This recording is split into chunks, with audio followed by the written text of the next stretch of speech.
On this Finance Friday, we are talking about one of the ripple effects of high interest rates. FirstOntario Chief Operating Officer Mark Perkins joins us now with more. And we're talking about people who maybe they can't get approved by a bank or another lending institution, so they're going for payday loans.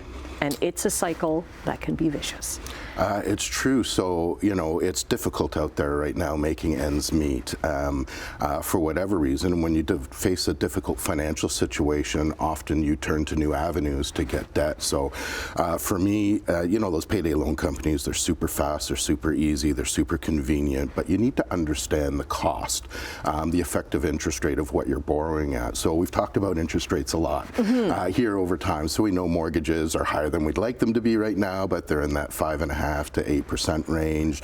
A line of credit might be 7 to 10. A personal loan might be kind of 8 to 15. And credit cards, which we generally assume are the highest cost of debt, are in that 18 to 25% range. Which we think of as being very high. Very high. But when you look at a payday loan, it is astronomical. Yeah, the effective interest rate of a payday loan is somewhere in the 300 to 600% range.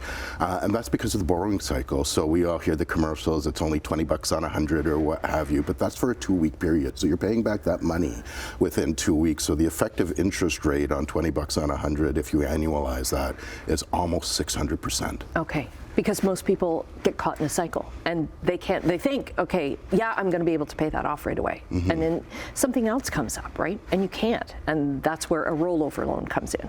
Yeah, so the the Financial Consumer Agency of Canada, I always feel like I'm bringing new acronyms here, or FCAC. They did a survey last year. So around 4% of the Canadian population used a payday loan company in 2023. Just under half of those was for an emergency. Most common would be car breakdown, family emergency, medical emergency, had to have some costs. About 40% are in that 22 to 45-year-old age demographic. But the most concerning piece of data which came out of that for me was over half of the respondents didn't know that a payday loan company was more expensive than traditional forms of debt. They just thought it was easier.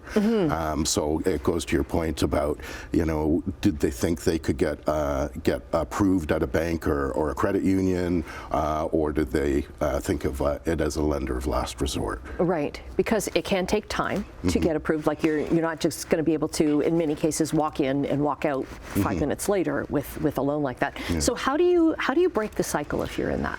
So that is the million-dollar question, and I wish I had, the silver bullet, the magic pill, the easy answer, but it's going to take some effort.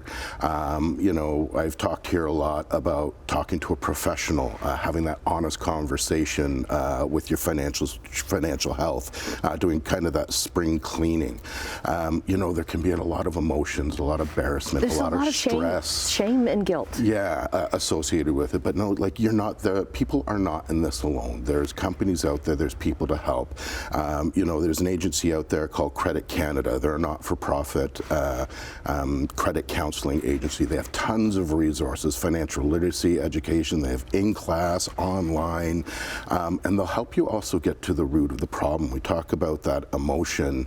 Often the financial stress is an outcome of something else you're dealing with. Whether you call it retail therapy, whether it's drugs, whether it's gambling, however you've created this dependency is having an honest conversation about that. And getting the help you need, right? And so these agencies will help line you up and try and get to the root of the problem, but it's really about that first step, that honest conversation. With any change in behavior, any change in habit, that first step is really hard. It's the hardest one to take. And the next ones will be easier, and then one morning you'll just wake up and you'll have a healthy relationship with money and hopefully also a balanced account. That's why we have these segments, Mark. Thanks very much. We'll get the links up at, if you have a financial question or topic that you'd like covered, email financefriday@firstontario.com. And if your question or topic is covered on air, you'll get a gift card from First Ontario.